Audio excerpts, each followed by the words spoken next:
Hello, everybody. Welcome back once again. Thank you for joining me today and joining us again today. My name is Jeremy, and this is the Crew First Culture podcast. And another guest that I'm excited to meet and to talk with today. I have Jarrod Sergi. How you doing? I'm doing great, man. Thanks for having me. Good morning.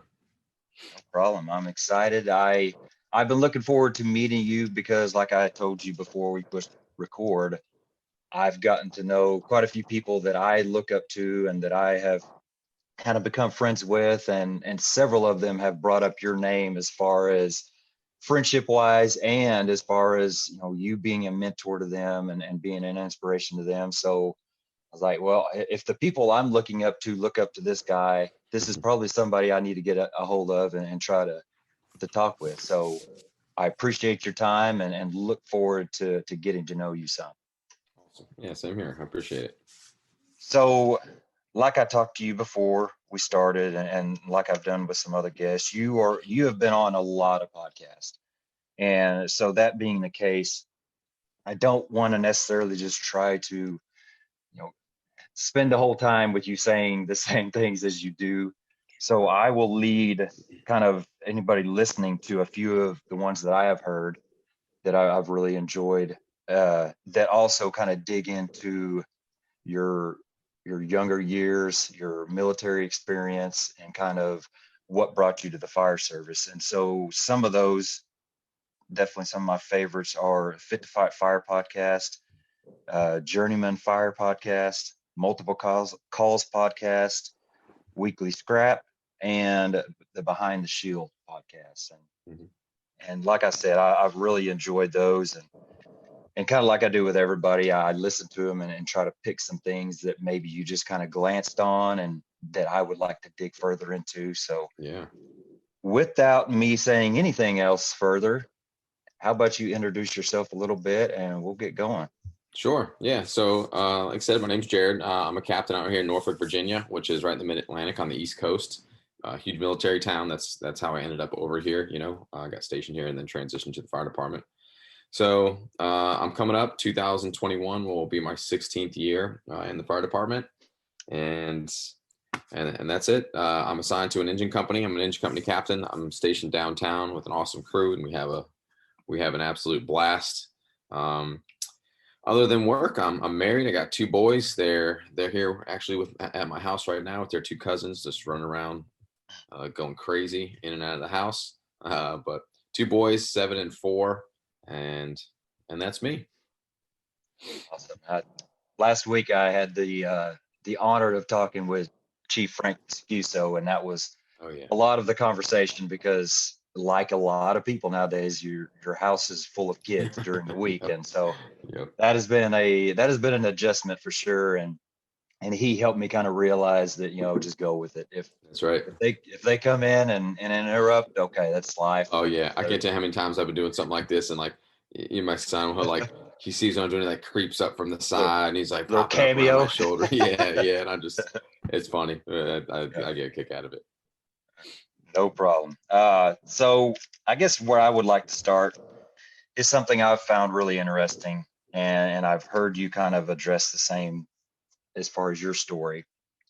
My story, as far as where I'm at today, the social media that I am doing, the podcast that we're on right now, it really bred out of just a buildup of frustration and resentment for me, with varying circumstances. And if I'm not wrong, I believe that's kind of something you have talked about as well. So you have your trial by fire page, and just kind of speak to that, talk about your page, where it came from, where it's kind of evolved to, and go into that as much as you want. Yeah, yeah, I will. So, like you mentioned, it just a lot of stuff. I think a lot of people like us were like-minded guys, and like a lot of things stem from frustration at times. And not that it was 100% frustration for me, but I was very fortunate. I've talked before about the kind of the upbringing that I've had in the fire department. Right, I've been really lucky to be surrounded by some pretty good folks, and I had a captain and most of the company officers I had, but one in particular for the longest time. I mean, he was just a solid guy, good firefighter, good captain, mentored us a whole lot. And then, you get away from that firehouse and you see that not everybody's fortunate enough to have that, and I just found myself saying like this guy's doing it the right way. This is the way it should be done. Why isn't everybody else doing that? It's a shame nobody else is doing that. Like they have an obligation to do this. And I just felt like I was like, I'm going to challenge my leadership. I'm going to challenge people to go out there and do those things that people were doing for me, and the things that I still today try to do for other people. So I was doing a lot of stuff just on my personal page, just kind of putting out frustrations and stuff. And just had a buddy was like, look, man, like just create a separate page and just try to reach the masses and just, spread your message and everything and just see what happens. And so that's what I did. And it just kind of took off, there was probably a lot of people that were feeling the same way as me and wanted to see the same things that I did. And it just grew from there. And, one day I'll never forget, I was just talking to a buddy of mine. He actually just got a deputy chief job in a neighboring city. He was like, hey, Justin, man, I'm thinking about putting this course together to help new company officers and, people that didn't have like a captain like I had, like what could they do to be better for their folks? And so I just created an outline and made a program. And I was like, I see these guys who go around to these conferences and teach, like, that's not me. I don't know if I could do that, and he's like, what the hell, man, just drop a submission. So I did it. And off I went. I'll never forget, like the first time that I did my company officer program. I did it at a department about 30 minutes from here. And it was the guys that were in the class were awesome. I said, look, I'm not going to lie to you. Like, I'm not going to be that instructor who's like, don't ever tell students this is your first time. I was like, this is my first time doing this program. I think it's going to go like 8 hours. It could go 4. I could really screw this up. I said, but I would love to hear your feedback. Like, tell me what you loved. Tell me what you hated. Do you think, like, I'm not trying to waste anybody's time. Like, is this something that I could take and deliver in other places? And I got a lot of really good feedback from those folks. So I just started dropping the class and then it went away from there. I get the fortunate opportunity to get around the country and travel and teach and meet people. It's been great. Just getting out there and kind of spreading the message that I feel should be out there as far as the leadership at the company level and in the firehouse. That's awesome. It's funny that you bring up that first time, because I'm in the early stages of that story right now. I'm lucky enough to, and I've spoken on him several times, but I'm lucky enough to have a driver that is super passionate, fired up, and inspiration in really all aspects of life. But he has kind of, I feel like almost like subliminally been pushing me to kind of get out of my comfort zone. So he put in for both of us to teach a class at the Lake of the Ozarks this coming awesome. July. And I have never done anything like that. I mean, I don't even know that I've ever really taught a class officially at my department level. So it is a very daunting kind of thing off in the distance right now. And I will be that guy. I guarantee you, I don't know how it's going to go. So we're just in the preliminary, brainstorming phase right now, but it's exciting. I love doing it with him because it's like those brainstorming sessions are so awesome. You're just bouncing ideas off each other and digging into deeper things that you don't normally talk about. And I've just really enjoyed the process so far. So looking forward to that. It's good you take that approach, like, like I did, like, hey, like, give me your feedback. Like, you want to hear that. Some instructors don't want to hear that. And sometimes, if you ask for it, they're going to tell you, and it could sting at times, but it's stuff that you need to hear. Right. And then hopefully, like the students, like I've always been, if an instructor's asked me like, hey, can I get some feedback? I really try to give them constructive feedback. It's like, hey, this is just my opinion, but like, this is what I saw. This is what I think could really improve your program. And, I would want somebody to do the same for me. And really that echoes in everything that, you stand for, that accountability. And if you want to lead it right back into the actual fire service and your department and crew, you want that accountability coming from below, just like you expect them to be okay with it coming from you. And so absolutely, we can't really expect to get better at anything if we aren't able to lower our ego and have some humility and listen to stuff like that. So I totally agree with that for sure. I mentioned that kind of, and I've talked about it, my story wise, as far as the frustration goes. I really think that just like we're talking about it, just like I've said that, I've heard other people's stories almost mirror ours. There are so many people out there that not only the people that you hear about, but probably way more that are out there dealing with that frustration Yep. and not really knowing what to do with it. Kind of in that awkward phase of, this is where I'm at. I don't know what to do. I'm about to start doing something stupid because that resentment is building up. Yeah. And so that's kind of where I really like to share the message of, you're not the only one. There's so many Yep. positive outlets out there. And so beyond kind of what you're done, I mean, what has this platform done for you kind of in that area? So it's allowed me, I think, when I get those people, like if you're talking about those folks that, because it's not like if you're not happy with your company officers, you're not happy with, I mean, it's not like you just, hey chief, tomorrow, I'm not going to show up at this station. I'm going to be, it just doesn't work that way. Yeah. And, it's, I guess if anything, it's given me perspective, right? Like I remember being a young firefighter. I know what it's like to work for a company officer, and like I said, for the most part, I've always worked for good ones. But there's been short stints where I worked for some that I thought could be a little bit better. And the advice I would give someone today is, there's no easy way out. Like I can't tell them go to work, do this, and the next day you're going to feel great about going to work for that officer. That the sad reality is sometimes you just got to play the long game and wait people out. You can certainly request to get out of there, but my advice to somebody like that, and I see him too, is you have to make yourself the expert. And in the absence of somebody that you want to see, like a company officer, then you fill the role, or challenge somebody else to fill the role. Like for example, I was at a station and I wasn't there long. I was probably there 8 months. Um, I wouldn't say the captain that was there was a bad captain. He just was kind of, it's hard to describe, but just kind of disconnected. He didn't invest a whole lot of time into the crew. Not that he wouldn't if you asked him, but it just wasn't something that you know he had the initiative to just do.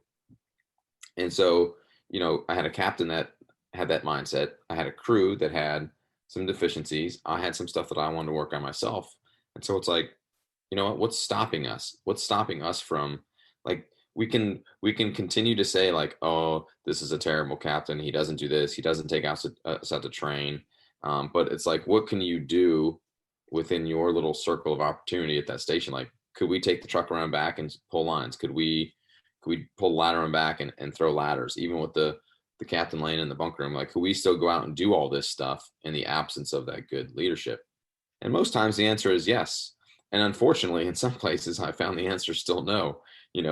Like I've heard stories and it just like blows my mind of, I'll be talking to somebody on the phone and I give them the same advice. Like, look, you got to make yourself the expert. Like if nobody is taking you out to teach you how to cut a hole in a roof, then you got to do it yourself. And I know that's difficult, but pull the saw out, look at it, fire it up, go online, read the tech manual, spec it out, bring some pallets into the station.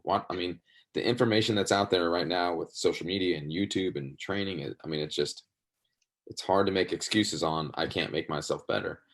But I've heard stories where guys are like, yeah, my officers won't even do that. Like they won't even let us pull the truck around. They won't let us pull lines off the truck because we got to be, we got to be ready to go. And I just, like, my mind just melts. I'm like, I don't know how that's even tolerated by that person's leadership, one, but how that company officer could just think that's okay. And unfortunately for those people, I don't have a good answer for them, right? That's just the reality. It's like, man, you just got to work on making yourself the expert, play the long game, write a transfer letter, hopefully be out there soon, and find somebody in the department that you want to seek as a mentor and try to get in their crew, their station, or whatever. But I mean, it's so hard. And that, luckily for me, I've never had to spend a long time in that position. But I'm the first one, like when I hear those stories, and I've had people come to me like, hey, I'm not happy where I'm at. Can I come down? And, I'd like to be part of your crew down there. I'm like, I would take it. Like, you step off the truck with a tool and a desire, man. And I could work with that, like, but there's only so many slots at every station wherever we're at, so you can't just take everybody. Yeah. But that's the best advice I have for anybody in that position is just, in the absence of good leadership, you got to step up, or somebody's got to step up and make yourself the expert. If somebody's not going to do it for you, you got to do it yourself.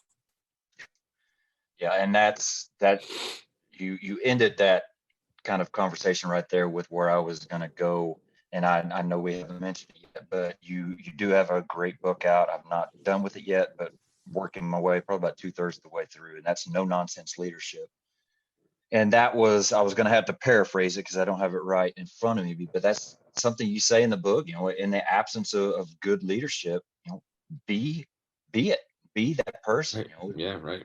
want to do that. And I love that. And really that's all we can do.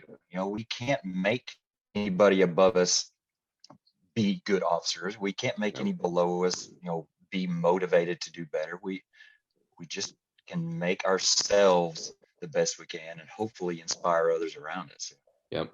It's just like, we talked about Chief Escusa, right? Step up and lead. Like, you could either sit on the sidelines and do nothing, or it's like, I don't want to be in this position, and I don't want others to be in this position. So why don't I step up, do something about it in my firehouse, and hopefully the other people that are around you will be influenced by that. They'll be inspired by that. They'll try to do the same thing that you're doing. And then, most places people don't stick around for extended periods of time in the fire service, right? They go to other firehouses, they go to other parts of the city, and now they're going to go out there and they're going to be kind of soldiers of your good leadership. They're going to try to emulate those same leadership principles and ideals that you did there where you were unhappy. So it's like, I say in my class, like, leadership is like a diet. Like, you can't just expect to do something today. I can't expect someone to do something today in my firehouse and see an immediate result, right? Like, we're not going to get the 8-pack abs. I'm not going to go downstairs and eat a salad and then like lift up my shirt, like, yes, but it's the same way, right? Like, I could be frustrated in a position, step up and lead, like the chief says, I could make a difference in my station. And then 6 months later, I might hear stories, or a year later, I might hear stories like, man, Jeremy's down the street at this other station. He's doing some good stuff down there. It's like, man, that's all, like, that should make you feel good. Like, we took ownership where we could, and we took ownership in a place where, we thought maybe we were at a disadvantage, and now look what it's doing in other places. So it's frustrating. I mean, trust me, there's been times where I want to beat my head against the wall. Like, what in the hell is going on in this place? I have no control over some stuff, Yeah, that's everything you're saying is like, yeah, exactly. I just keep shaking my head because I feel like I'm agreeing completely with everything you said. I think something interesting before I forget, to kind of go back to something you said, is you talked about, you can't, if something bad is going on, a employee that's probably not up to standard, or an officer that's not kind of meeting what you want out of, you can't just change those pieces with the fire department. And that's kind of something that has been, I wouldn't say frustrating, but it, like, I try to branch out with some business podcasts, some business leadership podcasts, because there's some great ones out there. Oh, there that really aren't, are. Yeah. Fire service related. But that's kind of, you hear that a lot. Okay, if you try to get these pieces and they're not working, well, you need to find different pieces. That doesn't work for us. No, right. Well, this is not corporate America. I'm not walking no. in tomorrow and firing a guy. Yeah. Right. So that's definitely one area that you kind of got to just take it what it is, and pull other good things out of it. That's just something that we don't have the advantage of doing. Yeah. There's something that I have to remind myself of at times. Like, I've had people come to my station and, like performance, we mentioned performance, like maybe they're not at a performance level that I want them to be at. In my mind, I'm like, why isn't this person where they need to be? Who was our last officer? What do they do for them? Right? Like, I start to throw these excuses out, right? And I'm like, I don't have control over that anymore. Like, they're in my station. So, you have to work with people right where they sit, right?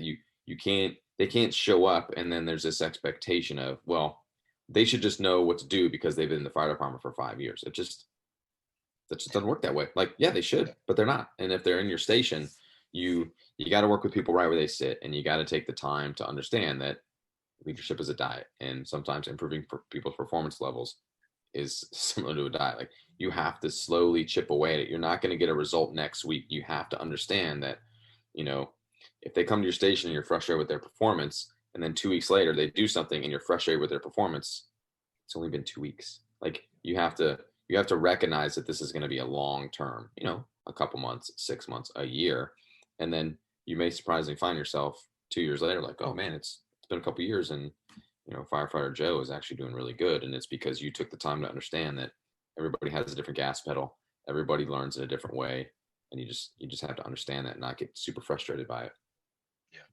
I think it's important for us to really understand that it doesn't matter. Like you said, it does not matter what happened from today to who knows how far back in the past. Yep. It doesn't matter if it was a bad officer. It doesn't matter if he wasn't motivated. It doesn't matter. What matters is who you have, and you have to own the responsibility of making them better from that point. And that's all we need to worry about for sure. Something, and that's kind of goes into kind of where my journey is right now. This year has been a struggle for everybody. You don't have to discuss why. It's been a struggle in many, many ways. And so that being said, man, I have learned so much. I've been humbled so much. I've failed so much. It's like a constant roller coaster. But the where I'm at right now is really trying to focus on the whole mindset of don't let what you can't control you. Oh You yeah. come into work. Okay, the chief put out 17 new COVID list rules. Okay, Yeah. we make 14 COVID calls where we have to gown up and out. Okay, whatever. Like Jocko says, no factor. Good, Yeah. whatever. Right. I'm just done with all of it. And no, I'm not perfect. And yes, I'm going to struggle with those things still. It's Sure. still going to frustrate me, but I just don't care to worry about it anymore. Right. It doesn't affect us as far as I can't make it any better. What I can do is go from that point and just focus on what we can make better. And so, Right. what any other thoughts on that? I'm sure you agree with that, but Oh yeah, I agree 100%. And as the officer, it starts with you, right? Like, yeah, and the crew will feed off of that. I mean, if I came into work every day in a lineup, there's, we're in the same boat, man. Like, there's like, especially when COVID was new, like, oh my gosh, this thing is changing every 6 hours, yeah, So I have a choice. I can get up in front of that crew and I could say, oh, mhm, great. Here we go again with the chief. Blah, blah, blah. Hey, we got to do this, that, and the other. And what are they going to do? Yeah, damn right, Cam. This is yeah, BS. They're going to do the same thing. Or I can get up there and say, no, we're just using COVID. It could be anything like, hey, chief said this, blah, blah, blah. This is what we're doing. So this is what I expect to see you guys do. If there's any questions, like, that's the way it goes. Like, you have to yeah, deliver that. You don't have, and I tell my guys all the time, right? I said, look, I don't expect you to like it, but I expect you to do it. Simple as that. Like, you don't have to like what we're doing, nor do I have to like it, right? What we got to do it. That's kind of how this fire service structure works, and it's worked well for a lot of years.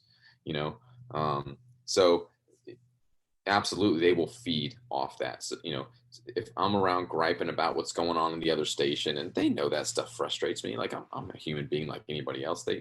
They see that, and I get my days where I'm totally guilty of just getting caught in the moment and griping yeah, about what's happened over here and over there. But if I make that a habit, so will they, and they're going to think that that's okay to do. So I try my best to not do that, and not like you said, not let the things that are outside of my control me, because they're going to do the same thing in the station, and that station's become toxic, and we're going to spend our day talking about other things or other people as opposed to talking about things that make us better as a station. yeah.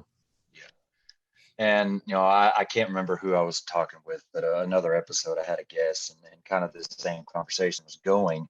And I'll be really honest, the struggle I'm having with this mindset right now is been very much complicated by the fact that I allowed what you just said. That was me.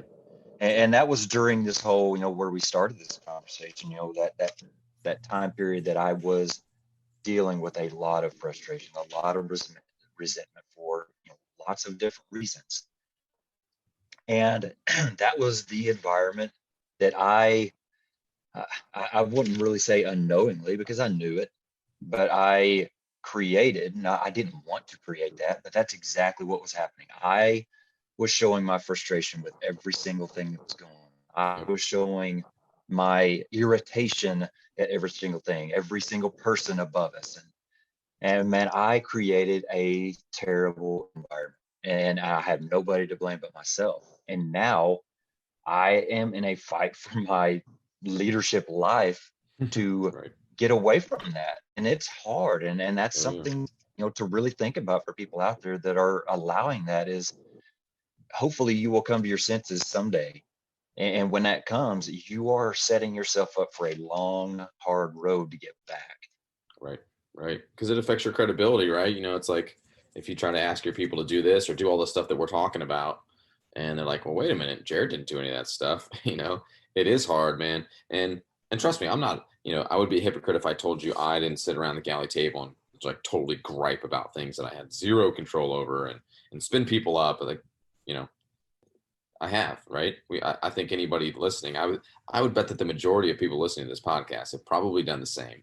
It just Oh, it happens. It gets the best of all of us, But I think if once you're in that role and it's like, man, I got to crawl out from underneath all this stuff. It's just, hey, like you share your experiences with other people, or you see that in other people. It's like, hey, man, look, I see what you're doing. I get it. I've done the same thing, and this was the outcome. Like, just take it from me. I've made these mistakes. I've fallen on my face. It created this in a firehouse. I think one, hopefully they learn from it, and then two, just shows your humility, right? It's like, hey, I'm willing to admit that this probably wasn't the right approach, and this is why. And I think people, I mean, I hope people would respect anybody for being upfront yeah, about something like that. yeah, yeah, absolutely. And just like you're saying, we're all human.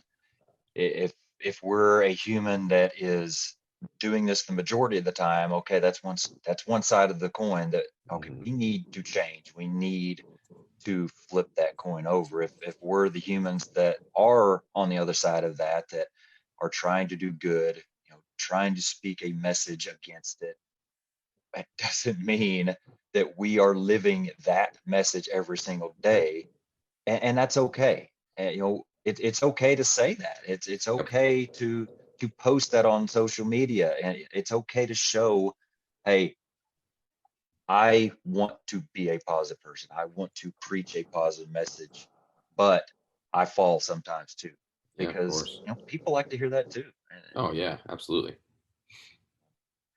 the one big area that I really want to dig into because I feel really strongly about, and I feel like it's an area that we really need to get better at as a fire service, just in general. It something you talk about quite a bit is company officer involvement in training. Mhm. And hell, this can go, this could be an 8-hour conversation just by itself, Right. which is fine. I don't care if Yeah. this if we end up with this, it's fine. But I think we really need to do a better job being involved, not only in just making sure we are training, but be involved in the training. Know Right. what you're doing so that you can be the person teaching it to others, not just depending on somebody else to teach it. So let me hear kind of some thoughts of yours. Oh yeah, I got a bunch. It's funny you say this because I had a conversation yesterday. I was on the Chiefs car. I started acting up on the Chiefs car, so I got around the stations the other day within the battalion, and we were talking about, and I'll just lead off with this. We were talking about drivers in particular, and we're kind of updating our task books. So in Norfolk, we have paid drivers. Like that's you have classes, you take a test, you get selected, and that's what you do. That's all. You're just a driver. And then of course, other people once you get on probation, you could do like a task book, and you could drive in the absence of the driver. If the driver's on leave, you bump up, you drive. Yeah, And so we're kind of overhauling our task book, and we're trying to create a better process and get more up to date and better information out there. And so I was having a conversation with one of the drivers who was a good driver, and he was saying stuff like, well, you can't hold the same standard as the backup drivers as you do the full time, because they don't get the experience and they don't, it's like, yeah, I get it. But every time, the whole time, the conversation kept pointing back to the officer, or at least I kept steering it back to the officer, right? I said, look, I'll tell you this. I have a full-time driver, all right? And he drives 24 hours every time we're there. And the only time other people are bumping up to drive is when he's on leave, right? Which isn't a whole lot. But if we go to a fire and it's the backup driver and they make a mistake, and I said, hey, if they came up to you and they said, if you're the captain, right, and they came up to you and said, hey, look, I know I made all those mistakes, but I'm just the backup guy. That would not fly where I work. And I told him, I said, and the reason it wouldn't fly is, and the reason it shouldn't fly in other places is because it's the officer's responsibility, right? At what point does that become an excuse, right? The officer has to get involved. Like, I don't care if you're a backup driver or a full-time driver, the standard is the same. The expectation is the same.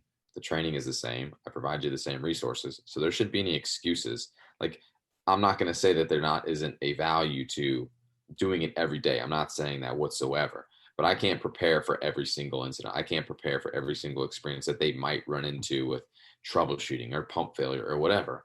But I can certainly provide them the tools and the resources and the training to do so, or I could just sit in my bunk room all day and you maybe only see me when it's time to eat, So the officers have to get involved in training, and you hit the nail on the head, right? Like, they have to develop themselves along the way. Now, is that something I have control over, or you have control over? Not a whole lot, right? But damn it if some of them chiefs don't, right? And they could see those folks that have done nothing to develop themselves along the way. And if they reward them with a promotion, it should be no surprise to anybody that they're not going to do anything for those people that are assigned to them, right? So, the company officer getting involved, it shows that you care. It shows that you have credibility. It shows that you're competent, right? Like, people will lose faith in an officer. Like, hey, let's go out and, it could be any training topic. Let's go out and do this. And then they can't even show the firefighters in the station how to do a skill or teach them or provide some type of knowledge that doesn't instill a whole lot of faith in those firefighters, right? And firefighters aren't dumb folks. They're going to see right through that stuff, and they're going to either trust you or they're not going to trust you. So I think if, this is going way back, is like, if you have an aspiration to be a company officer, you better start developing yourself to be a good firefighter, because and how to manage people and lead people, because ultimately that's what you're going to do. And if you can't provide that training and those tools and those expectations for those folks, then you're going to fail, and you're going to cause them to fail. And not every station is going to have self-starters. Not every station is going to have that person to step up and do something. Like, they're going to have to count on you, and they're going to feed off your leadership, and they're going to feed off your knowledge. And if you can't provide anything for them, then that station's bankrupt, unfortunately. So the company I have to, and I would say the flip side of the coin is, like we talked about earlier, not everybody has that. Some people just don't know what they don't know, right? I truly believe that there's some company officers out there that they get promoted, they want to do the right thing, but maybe they didn't have that environment. And it's not because they didn't want it, they just didn't have it, right? And so they find themselves in a position where, they maybe have firefighters challenging their leadership. Well, now it's their time to step up. Like, if my firefighters were constantly coming to me and saying, hey, Cap, like, let's go out and do some engine company stuff, or let's go talk about hydraulics, or let's, if I'm assigned to a ladder and they're asking me questions on search and ventilation, and I have a very uncomfortable feeling of, man, like, I don't really have any good answers to this, or what should I should fix that, right? Like, I need to go get the books. Maybe I should go take some classes. The information is out there, especially this year, right? Online webinars. It's crazy. So it's like, go take individual responsibility and develop yourself. So now you can develop the crew. And I believe that if the crew sees that in you, they'll appreciate it.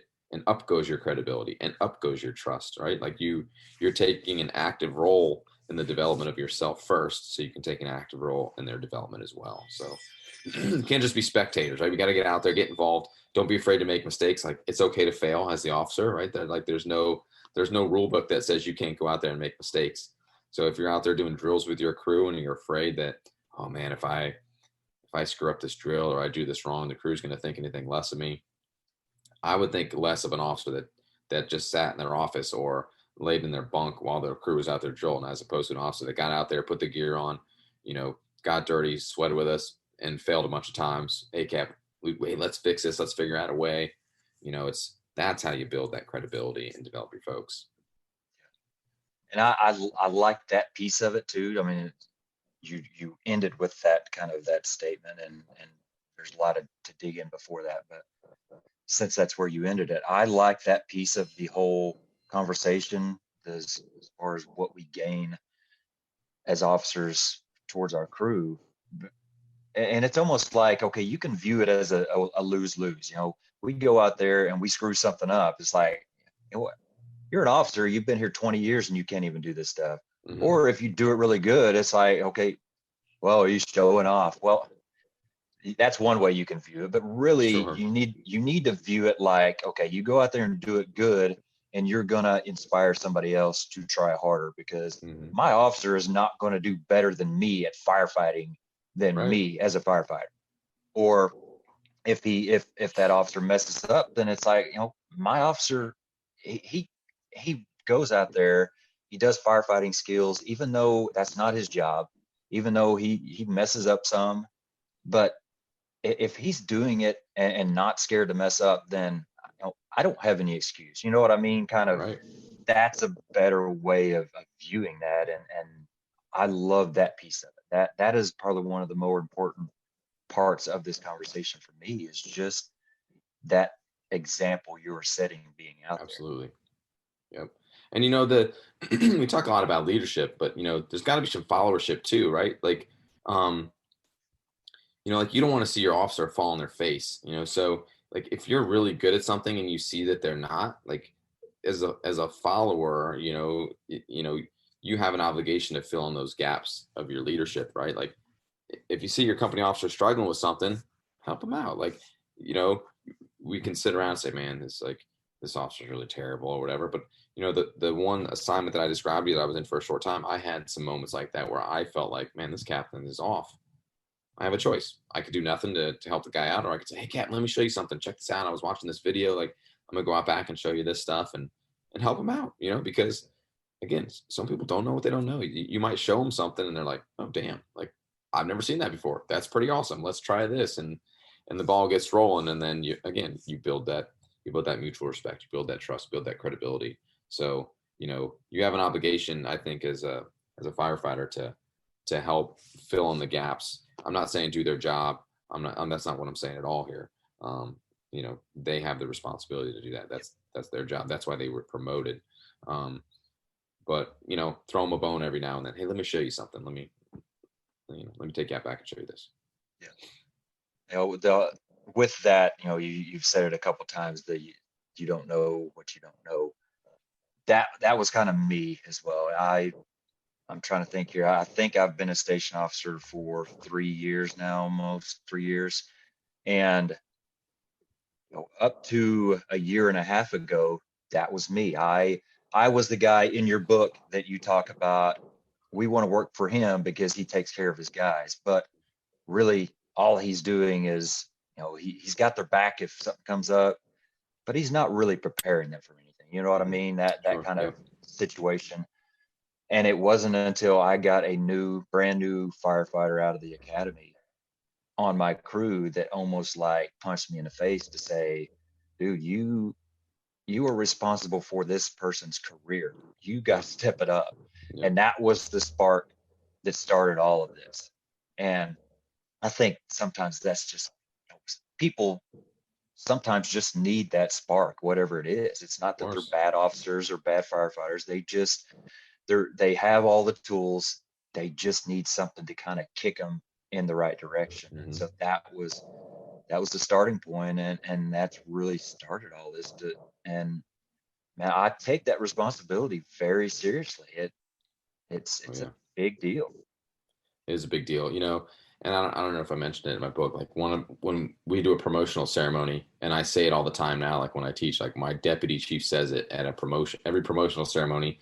He mainly says it to new lieutenants, and he says a lot of things, but he's like, one thing I'm going to leave you with is as a firefighter, not that you weren't responsible for a lot of things. He's like, but as a company officer, you're now responsible for people and you're responsible for outcomes. Right? You're responsible for outcomes.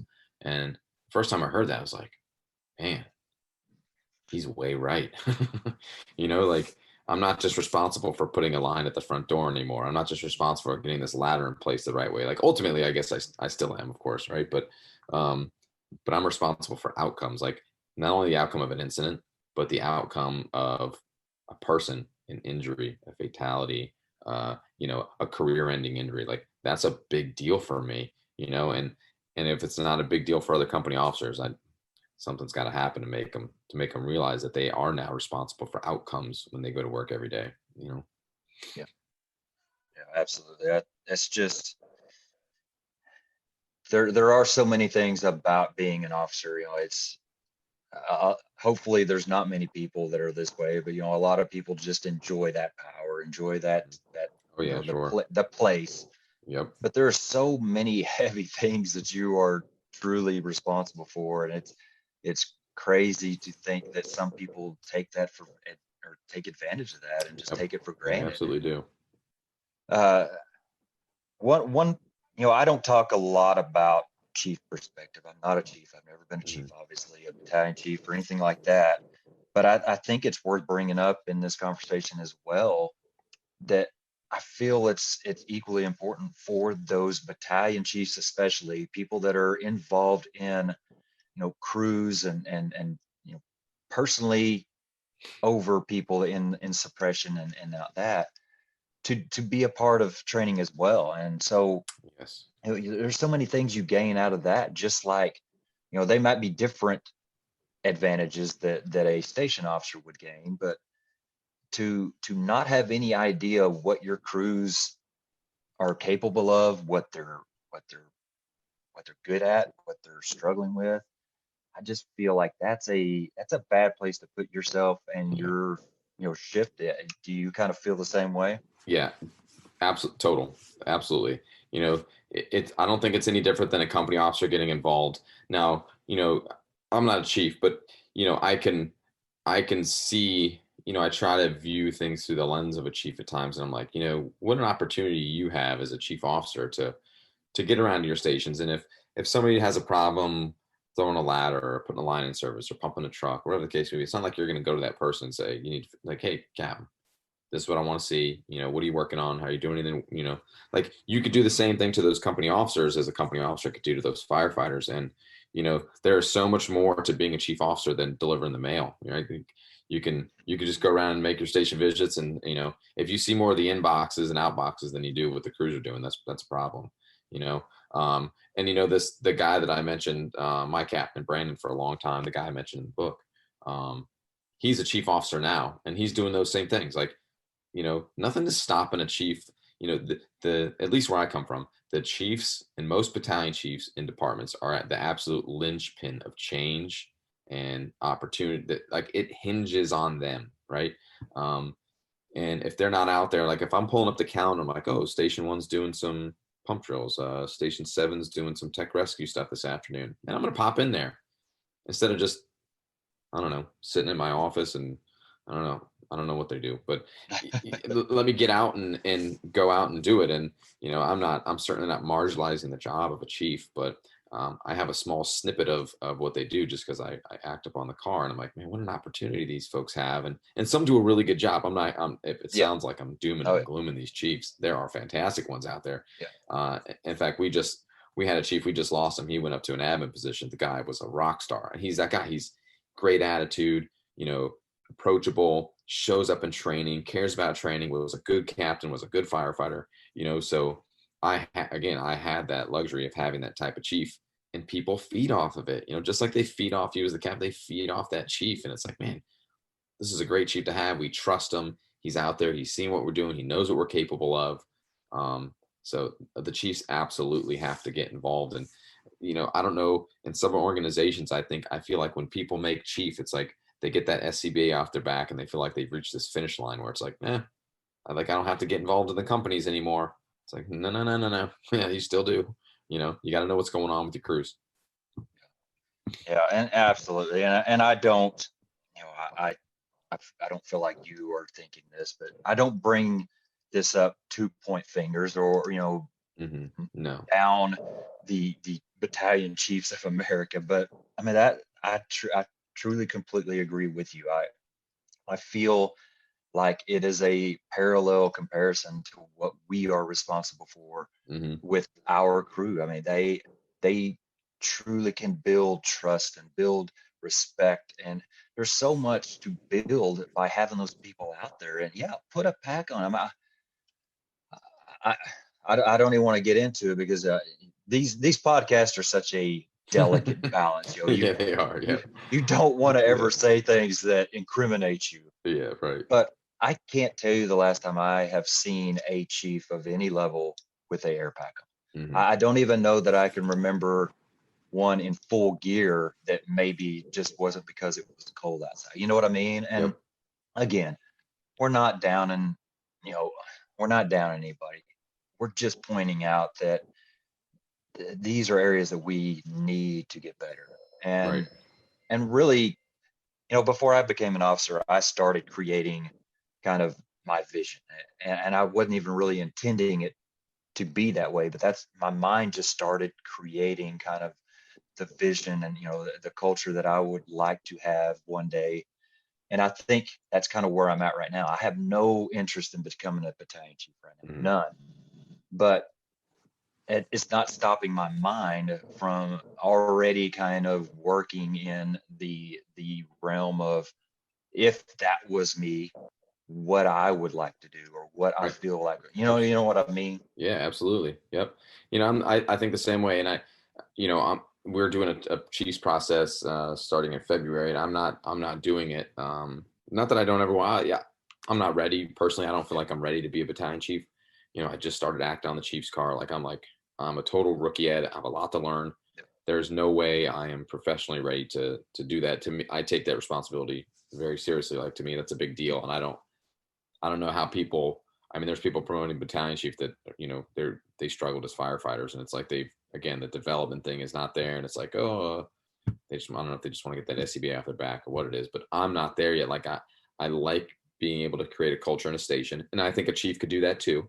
But I like my position as a captain, and for me, I want more credibility, right? Like, I've been a captain for, I guess this is 21, it'll be 4 years. I mean, that's a fair amount of time, but I feel like I still have a lot to learn, Yeah. and I'm just not ready to get on that car. But I could see the opportunity that the Chiefs have to get involved and set the example, no different than a station officer. Um, and the Chiefs that wear SCBAs, there's about four that come to mind that I've seen wear SCBAs in training. One's our fire chief now. The other three, one is the captain that I worked for a long time, who's now a battalion chief, and then two other battalion chiefs that I've worked for as company officers. Them, and like, out of all our battalion chiefs, those are the four. And then there may be some. I've only ever been on one shift when I worked, Yeah. so there could be more, of course, but I would say they're the minority. I think that most of them, they're just not doing that, and I think it is, and people can call it unfair or whatever they want to call it, but I really feel like the battalion chief position is a finish line for a lot of people. Like, they're off the company. They don't really feel like they need to get involved in that kind of stuff. And, I love, I don't know if you ever listened to or taken any Nick Martin's classes, but I mean, great instructor, phenomenal material. And he says all the time, like, I wish chiefs were just as passionate about being chiefs as company officers and firefighters were about being that. And if they were, our fire service would probably improve overnight. But yeah, they have the same obligation and responsibility as company officers, as far as influence and example and things like that, being involved. Yeah. And even more importantly, kind of you touched on earlier, that is a critical point of they have that influence and that connection, but they also have the power to make change. And Absolutely. that's an incredible balance there to have. So Oh it's yeah. a very And the important way our spot. department is structured, and I'm sure it's similar to most, is, I said before, the battalion chiefs are those linchpins of Yep. change. So a lot of times what happens, or sometimes, not a lot, the fire chief and the deputy chief will have this expectation of a behavior or a skill or something. There's the expectation that the firefighters and the company officers implement those things, right? So we'll hold drills and in services and things like that to get the company, the people on the line up to speed. And guess who many times is absent from those things? The battalion chiefs. That's just the reality in a lot of places. So when we go out to these incidents, you have the line firefighters doing something. They understand the expectation, but you have the battalion chief that has been disengaged and they don't know what's going on. So there's no implementation of those things, and there's this disconnect. And the battalion chiefs are absolutely the conduit between both. Yeah, and I think it, and again, I, I almost feel awkward talking about this because I have no experience, but it almost feels like to me, just giving it an opinion, it almost feels like to me that it's becoming, or they try to prioritize at an administrative almost role more, Mm-hmm. that sucks up time that they need to be spending in the field with their people. And it's almost like anything else, my family or whatever I'm doing with my time. I've got to put the priority where it needs to be. And if you don't prioritize that correctly, then somebody else is going to. And I feel Absolutely. like maybe that's the problem. It's not that these people aren't doing anything. Battalion chiefs are super busy always. Oh yeah. It's just that Yep. we got to prioritize that a little bit better. And it depends on the structure. Like I can remember talking to a battalion chief, or was it a captain? I might be screwing this up, but their battalion chiefs were so bogged down with, I mean, they're like, yeah, battalion chiefs have to do this, that, and the other. Like, I was like, holy cow. Like, and they were just the way their department was structured. I mean, their battalion chiefs had a ton of responsibility, and it left little room. Like one of the guys was like, chief, he's like, I try to get out there. I try to get involved in training and get out to visit the companies. He's like, but I have this other stack of things that just keep piling on my desk because as a battalion chief, I'm doing evals, I'm doing this, I'm doing that. Like, and it's like, holy cow. Like, I was like, and then the captains were saying the same things. And I think it was a smaller department. So a lot of stuff piles on their shoulders. And this captain was like, I got to do all these number of things. I got to run the shift. I got to do all that. I'm like, man, as a captain, I show up to the station. I just run the firehouse. I don't get involved in any of that stuff. So that's a benefit for me. So you're right. I'm not a chief. I don't, you know, I'm just not. I have a little glimpse into what they do because I act on the car, but it's not the same thing, right? But I think like anything else, you got to find balance. Like you gotta find a way to say, you know what, I'm going to push myself away from the desk. I'm going to take an hour, and I think you can carve out an hour and go do something. one of my friends, I can't speak highly enough about the guy. His name is Dennis Stone. He's a recently retired fire chief from Boise, Idaho. He's the fire chief, right? He's got a million things on his plate every day, right? Every Friday for 4 hours during his duration as a fire chief, he goes out and he visits the companies. He has breakfast. He'll go on calls and things like that. So I'm like, you know what? The fire chief can carve out time to do that. I'm pretty confident. I could be wrong, but I'm pretty confident a battalion chief can carve out an hour out of a couple weeks to go out and just pop in a training incident, pop into the firehouse, have a cup of coffee with the guys, and say, hey, what's going on? What's new? You guys need anything? Like, be involved, right? Yeah, and it's a perfect kind of perfect opportunity to kind of segue into another topic that I'd like to get with you on. And we have that opportunity that anybody that says you don't have time for something, it's you're just not making time. You're choosing what to do with your time, and you can't say that. You can prioritize things differently, and I've been very open about that. It's been a struggle for me. I tend to mess prioritizing my time up a lot. And so, I've heard you talk a little bit about kind of that work family balance, and something that you refer to as kind of integration with that. And kind of go into a little bit of what you mean by all Yeah. that. So the first time I ever heard that was from an Air Force colonel, and he says, there's no such thing as balance. He's explaining. He's like, no such thing as balance. If you're tipping the scale in one direction, you're ignoring the other one, and if you're tipping the scale back the other way, so he's like, you have to find ways to integrate.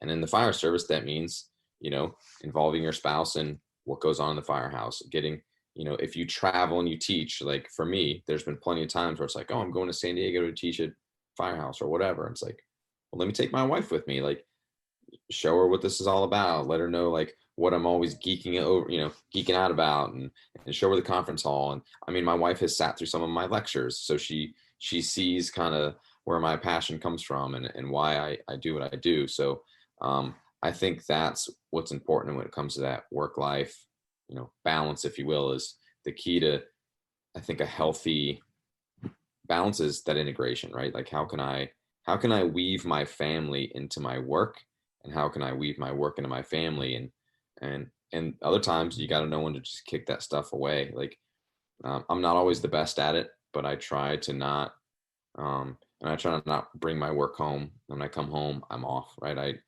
I try not to spend a lot of times working on projects. Like I'm always taking stuff on at the fire department. So I'm like, I try to prioritize and manage things where when I'm at the firehouse, I work on those things. When I'm at home, I come home and I just want to focus on my boys, my wife, hanging out, and I kind of shove that stuff off to the side. I'm not always the best at it. I'll fully admit that, but I try. And I think, again, the inclusion of your work at home, talking about it. For me, it's easy. My wife's a nurse, so it's easy for me to come home and talk about work stuff. A lot of the same things that in the fire department they deal with in nursing, and as far as structure and leadership and frustrations and things like that. But again, that integration, including your family and things, and I think that's important. And knowing when to leave the work stuff at work. There's going to be decisions. I had to make a recent decision about going in on an admin assignment and how it was going to affect my family life, my home. And it's like, man, I really want to do this for my department. I really want to do this for my chief, but it's going to affect things at home. And as much as you may love the fire service, I'm one of them, right? When you walk away from the fire, you could retire tomorrow and no one's going to call you and say, hey man, did you hear about that fire they had on B shift? Hey man, did you hear about the promotion? Once you're gone, you're gone. You're not leaving no vacuum anywhere. I don't care. You could do great work, and we always try to leave things better than we found it. But I am confident in knowing that the day I leave Norfolk Fire Rescue, they're not going to be like, man, we got some stuff we need.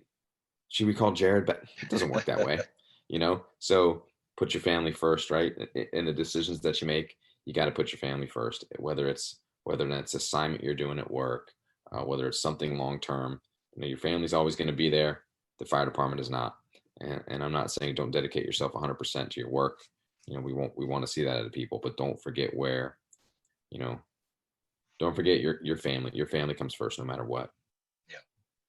Yeah, that's something that I've really kind of gotten to enjoy here lately. My wife has, I'm trying to think how long she's been in kind of a supervisory role here probably the past year and a half. So Mm-hmm.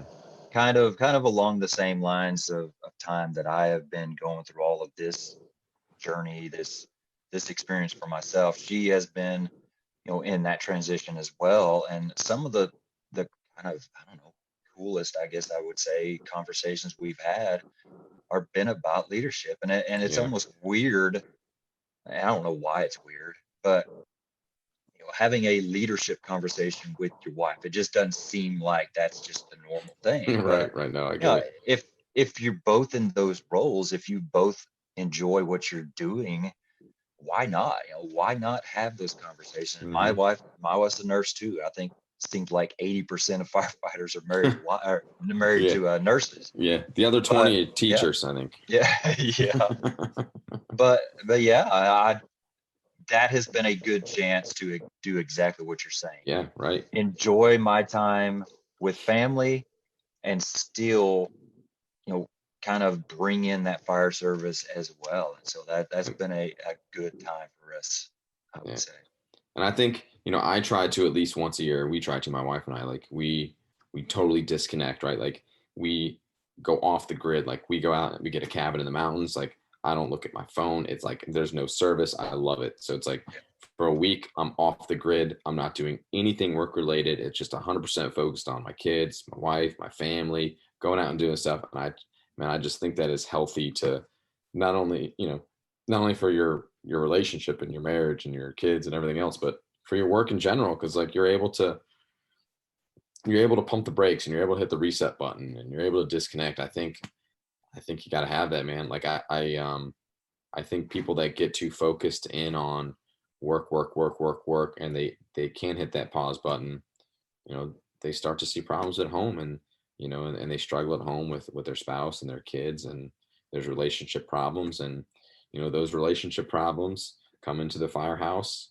I have guys in my firehouse that are married, and I would be the first one to tell them, like, hey, look, and there's been times since I've been there with that crew, like, hey, look, they'll come to me with a problem, and I'm supposed to do this cap, and I'll tell them, like, look, your family comes first. Like, this can wait. You don't need to do this. Focus on your family first. We'll get to whatever we were working on later. That is not the priority here. Like, we can figure that out, but you need to focus on your family, you know? Absolutely. And like I talked to, basically told Chief Fiskey, so I love fire service talk. I love culture Mhm. talk. I love leadership talk. But I also I love talking to people that love their family and Right. love to talk about their family. I mean, it's just like the leadership stuff kind of absorbs into you from others. That love for their family absorbs into you as well. And I enjoy surrounding myself with people like you that are passionate about fire service, but are also passionate about their family, and Yep. you kind of get inspired two ways there.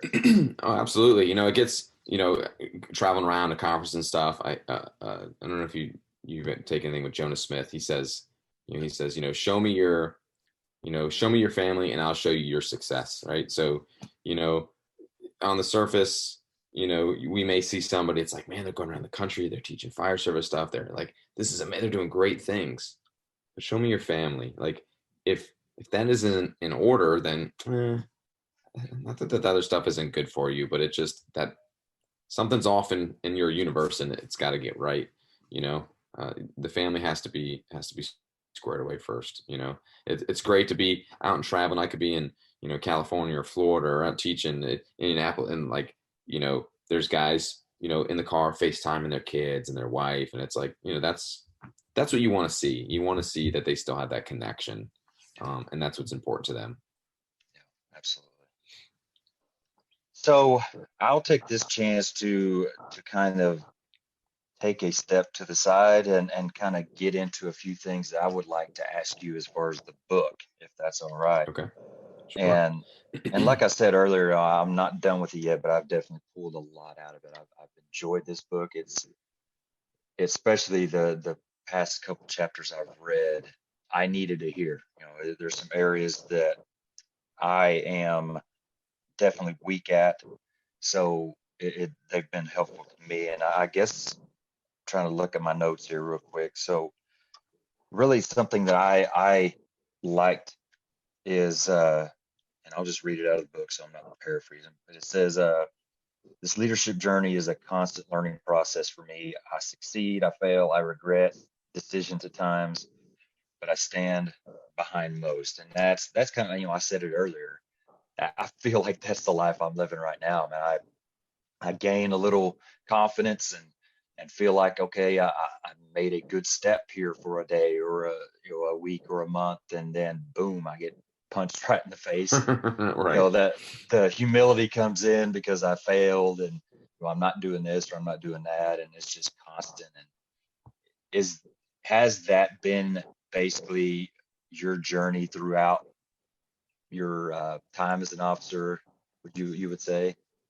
Yeah, the constant, like, ebb and flow there, where it's like, man, there's definitely been times where like self-reflection is important, right? Like, I'll do something or I'll make a decision and I'll be sitting in my office and it's like, man, I really screwed that up, and um so there are times, and I think if I can encourage, like, leadership is definitely like, nobody's got it figured out. Like, I'm still learning, obviously, as I go and as I make those mistakes. But the reason that I stand by them is because, you know, I think, part of that reflection and that emotional intelligence is like, I learned something from it, or at least I try to, right? Like I said, if I'm sitting, I do something, I sit in my office, or I do something on an incident scene, and it's like, man, I really screwed that up. I can hide from it, or I could just reflect on it and be like, all right, what went wrong here? What did I do? Whether it's a conversation with somebody, the way I treated somebody, a decision I made, like, how can I not do this again? And it, if I do that, and I think if most people do that, they won't have that regret, right? And they won't have that fear of not making any more decisions. Like, well, let me just learn from this, realize that I'm fallible, and just move on from it. And while it was a mistake, there's no regret there, and it's not going to bog me down from not wanting to try again, or not wanting to make another decision, or not wanting to, have this type of conversation with somebody because I really screwed it up last time. Like that reflection and that um, having that emotional intelligence about you is important, because it's going to continue to happen, right? I can go to work on Friday and make a huge mistake, and it's like, damn it, like, you know, just because it's been going really good for so long doesn't mean it's going to stay that way. And and I think it was Babe Ruth said something like, what do you say, like, yesterday's home run doesn't win tomorrow's game. So kind of that mindset, like, Yeah. You be careful and have some humility about you, because you can have another mistake tomorrow, but the important thing is you got to learn from it and not hide from it. The the one area that has really, and I'm probably, it's a chapter that I'll probably just have to read and over and over and over again, is the chapter 5 is building your team, and you talk about areas that you use for that, trust, accountability, communication, sense of purpose, and appreciation. And I feel like for me, the bookends of that, I do okay at. Trust, I feel like, kind of like the things we talked about earlier, the Mhm. training, Yep. doing things to build trust, build respect. I feel like I'm decent at that. The appreciation, I could do better. Everybody could do better about it, but I Sure. don't feel like that's just a downfall for me. But man, everything in the middle, that is where I'm struggling at. And I think you even kind of talk about, communication is something you struggle with. Sure. Yep. But like that accountability, that it's just I would say that's a character trait of mine. Is, I'm not somebody that likes confrontation. Right. I've always known that when I become an officer, that will be the biggest area that I'm going to have to overcome. And so, I feel like I put my vision out there. I put, okay, this is what we're going to be. This is what we're going to do. Lay it all out there. But I still struggle with that accountability piece. And it's almost like I want them to respect me to the level of, okay, we're going to do it because we respect them and Hmm. because that's the right thing to do. But it, it doesn't always work like that. You Right. Right. have to step up and hold them accountable. And I have struggled a lot with that here lately, especially. Yeah. It's not easy. Like, I struggle with that too. Like, don't think because I put that in a book I got that all figured out, right? Oh Like, yeah. that's Oh, I that's know. an active process for me too. Like, Yeah. even as of recently, I had a couple situations where it's like, like, again, I'm no different than a lot of people. Like, it rolled through my mind, like, you know what, I could probably just let this go. Like, they know my expectation, and do I even need to say something to them? And I mean, I sat on something for a couple days where it's like, nah, I'm not gonna have the conversation. It'll work itself out, right? But I know better than that. Like, Yeah. it just doesn't work that way. So, as uncomfortable as it may be, you just got to do it. And I think it's on your approach. Like, if you're somebody who has built that trust and you do try to openly communicate with your folks, that when you do sit down with them and you talk to them about a problem and you're holding them accountable, typically they know that that conversation was coming. Not all the time, um, but if you built up that trust and you're a good clear communicator with them, and you sit down and you hold somebody accountable for something, like, they know that it's not personal, right? Like, you're there to work on the problem, you're there to hold them accountable because you've shared your expectations with them. And I think it makes it easier.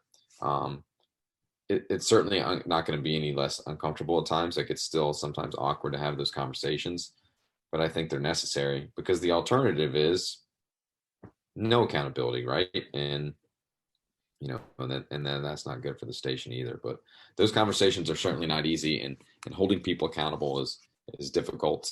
But they would do the same to you, so you got to make sure you do it to them. Yeah. And you talk about, if you're, I just, so you're talking about somebody that puts your values out there and puts out, what's important to you. But then if you aren't doing that, if you're not following through, if you aren't pushing people to be accountable to those expectations, then you're telling them that it's not really important. Right. And that's another area that I have been so frustrated with myself is I know exactly what I want my crew to look like. I know exactly where I want to be and where I want to get as a crew. But I just, when it comes down to it, if I'm being honest, I'm not willing to do the work yet. I'm Right. just, I'm not there yet. And I don't understand why, because I want it so bad. But that's the only explanation I can give without coming up with excuses. And that is literally what I'm doing. It just take, for example, with something that I have tried to kind of implement is daily training. Hmm. Weekends, it, whatever, it doesn't matter. We're doing something. And Yeah. I know you've talked kind of the same, basically the same premise I've heard you talk about. I'm not expecting 8 hours of training, Nope. not Right. even close. Give me most of the morning to do something good, to learn something, to feel like I grew a little bit, and we're done. You can Right. have the rest of the day to chill out and get ready for that call. Right. But if I don't stand up every shift and take responsibility for saying, okay, we're doing this today, then it gets passed over. And Yep. that's exactly what I'm doing is I'm Yeah. showing them it's not really that important. Yeah. Oh, trust me. Like I have, I've done that, right? And I share my expectations with my crew. They know what I expect of them. They know that we do training. But trust me, there are times where it's like I have something planned. I'm a human being, right? No, I'm not immune to laziness or complacency or anything like that. Like I have to take an active role and say, you know what? Nope, we're doing this today. And I think if you go do something and you train to a standard, right? We're not going to say, hey, we're going to go out here for 4 hours. We're going to do this. Like, hey, we're going to go out. We're going to do this skill. We have 4 hours to do it. But if we finish in 2, we're done. And like my style, and it's worked for me, and I don't know if it works for everybody, is I'm a fan of getting stuff done in the morning and then they're done. Kind of like you mentioned. Like if they go out and we drill for an hour or two and we get back to the station, I'd leave those guys hell alone, or at least I certainly try to. Like the day is theirs. I don't care if they take a nap. I don't care if they take a 5 hour nap. It doesn't. I don't care. I just don't. That's my style. Right. Yeah. If they have to get up for calls, go for it. But I'm at a busy place. If they want to go lay down for a few hours, go lay down. But you know what? The trucks are right. The station's right. We did our training. That's what I ask of them. And I think if you continue with that type of approach and you say, hey guys, we're going to knock this out today, you do it with a positive attitude, you lead by example, it's going to make it easier for them to engage. And again, it's all in your approach, right? You create this environment where people enjoy doing training, they learn something, it's valuable, it's realistic. It's going to make it easier for you, right? Like, because it won't seem like a task at that point. It's just like, hey guys, let's knock this out. It's just part of our routine. Yep. It's valuable to us as a team. It creates that cohesion, and it doesn't seem like such a chore anymore. Because once it seems like a chore, then it's easier to, like my 7-year-old, he doesn't want to do any of his chores, right? We're no different. Like if we make it feel that way, then we likely will not want to do it, and it's difficult as officers. And I think that just goes back to that responsibility is, when we put those trumpets on our collar, we said that we would do this, even if it's not easy. A lot of people, they want to be captain, but they don't want to do captain, and I think if you're going to do captain, you gotta make sure that you're out there actually doing it, even when it's tough. Yeah. And I don't know if it's my age or what, but yeah, if I allow, we'll get to the station some mornings and there'll be something going on that kind of eats up just enough of the morning to not eat up the whole morning, but not really give you much time to really get in. You know what I mean? That kind of Yep, I do. awkward.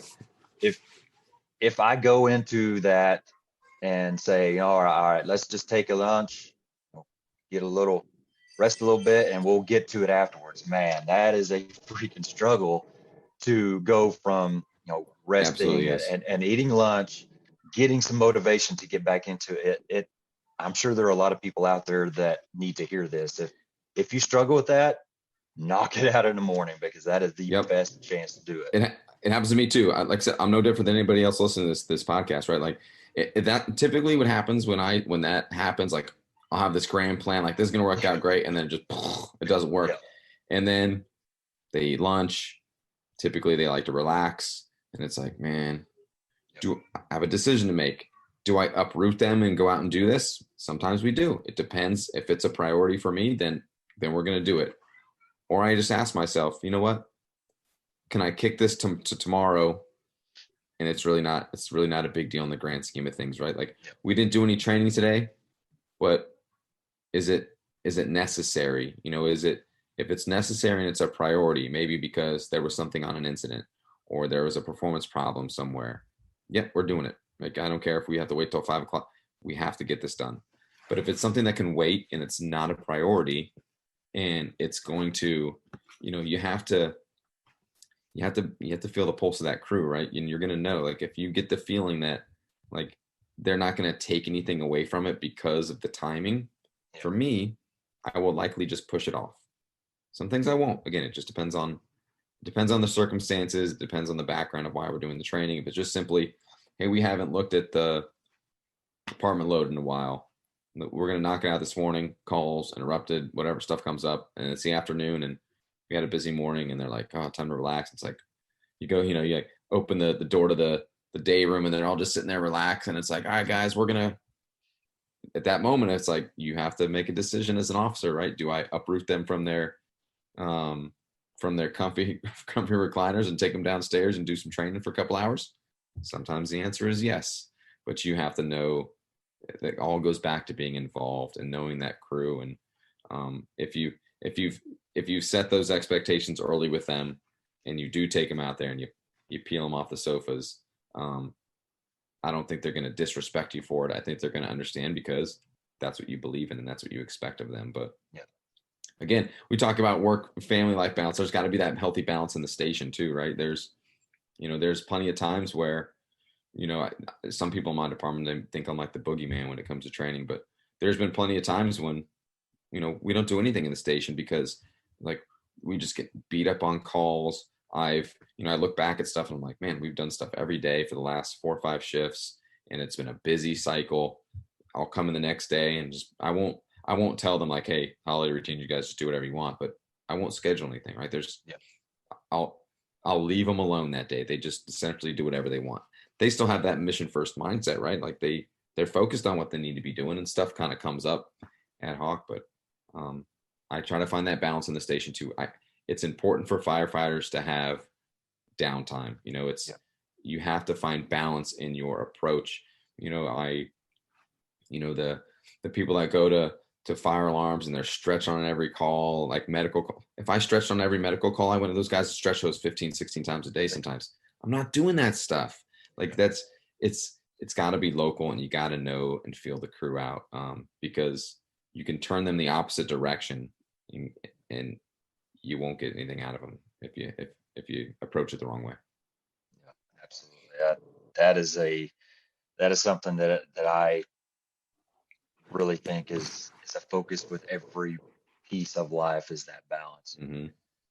It doesn't matter what you're talking about. Both wide ends of the spectrum of any topic is probably not the best place to be. It's always somewhere in the middle. Yep.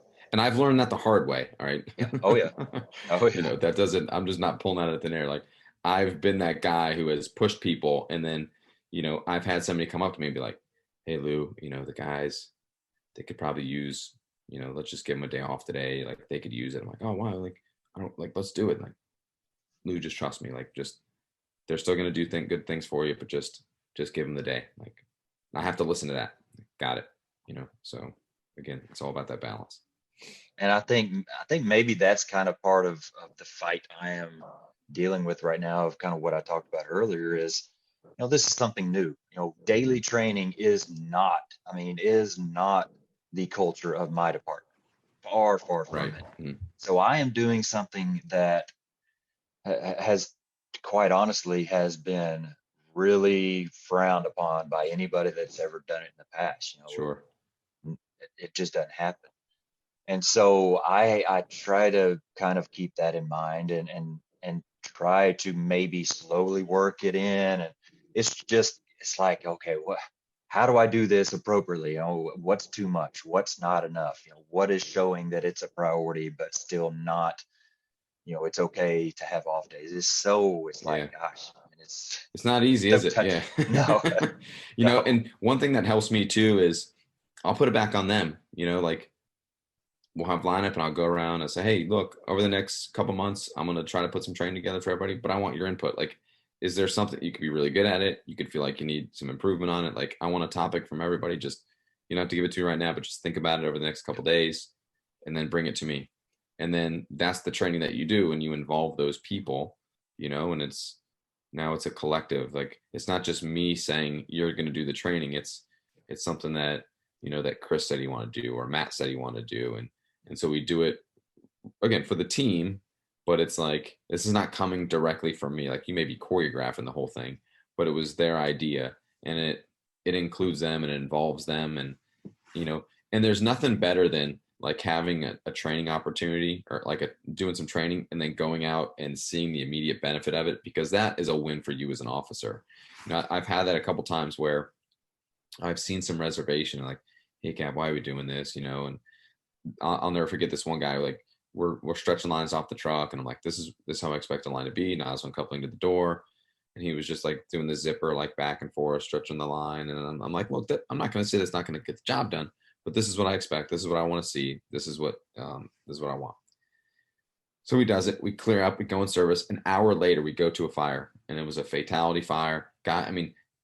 The whole house burnt, slam up. The guy stretches the line beautifully, like perfect. And he walks right up to me and goes, hey, Cat, what do you think, huh? And I'm like, I told you, buddy. Like they immediately see the value in that training. And, if you can have that happen as an officer, that's solid gold, because they're like, man, maybe this captain's onto something. Maybe there is some value in some of the stuff that we're doing. Like, and firefighters want to feel good about, they want to be competent in their jobs. And if you can give them the tools and the resources to be good at their job, they become confident. And if they're confident, they're happy and they have high morale. And they may not say it to you, but when they transfer or when they go somewhere else, they'll realize the benefit of what you did for them.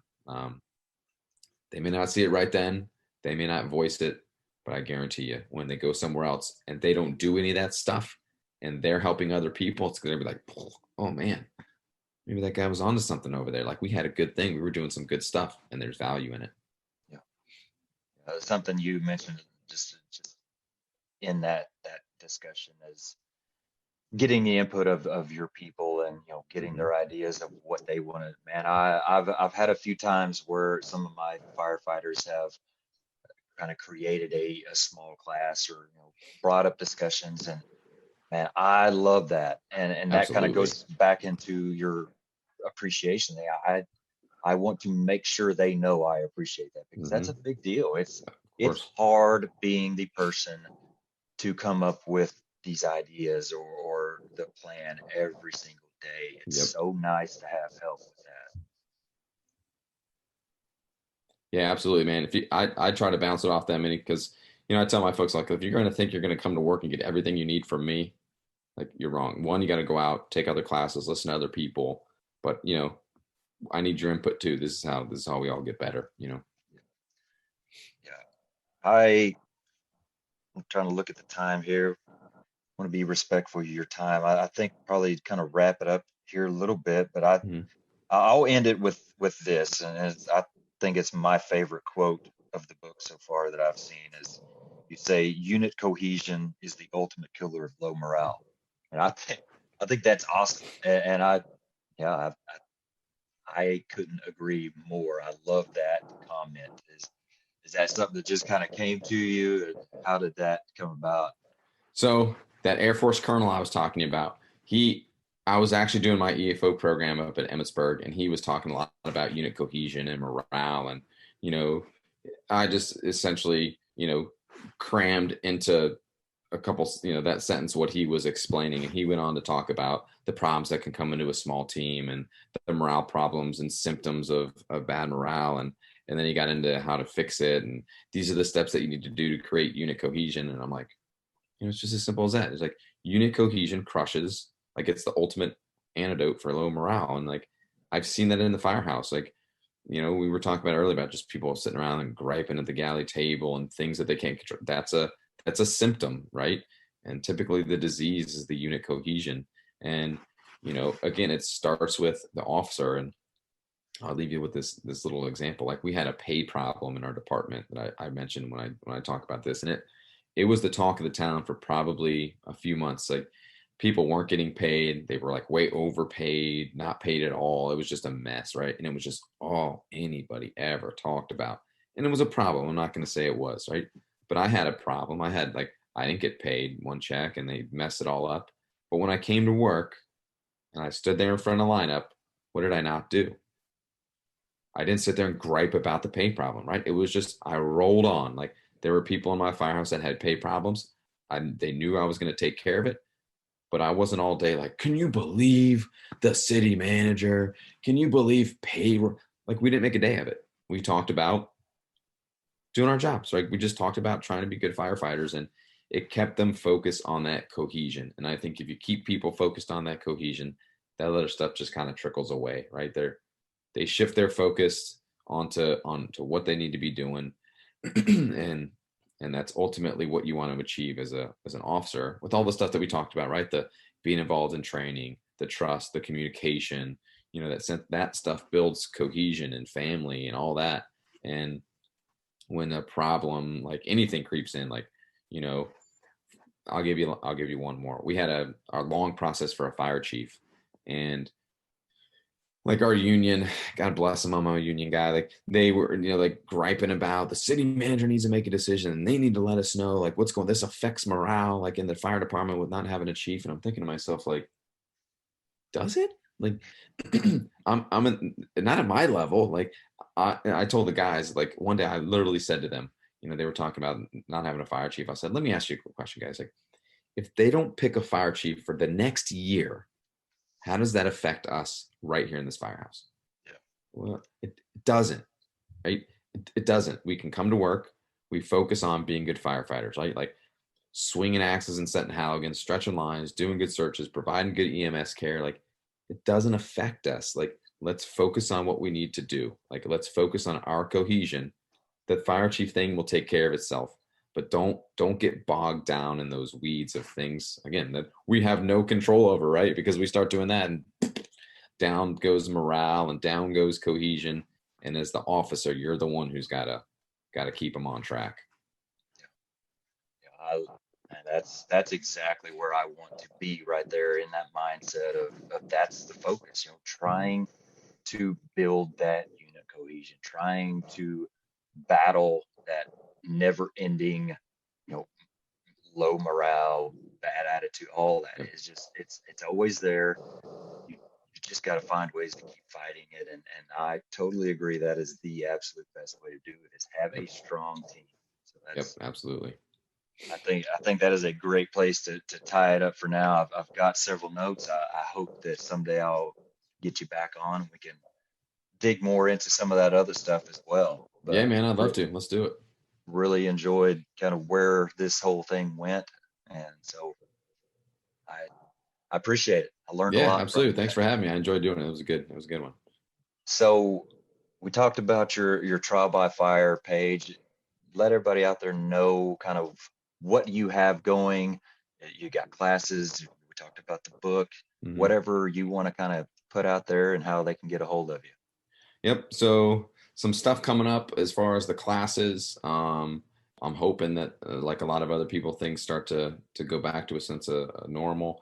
So I'll be at FDIC. I'll be at North Carolina at their conference down there. I just submitted for FRI down in Charlotte, North Carolina. So I got some classes that are starting to pop up, and I'll put those on the social media page, so people are in the area, they can stop in and register and be a part of the class.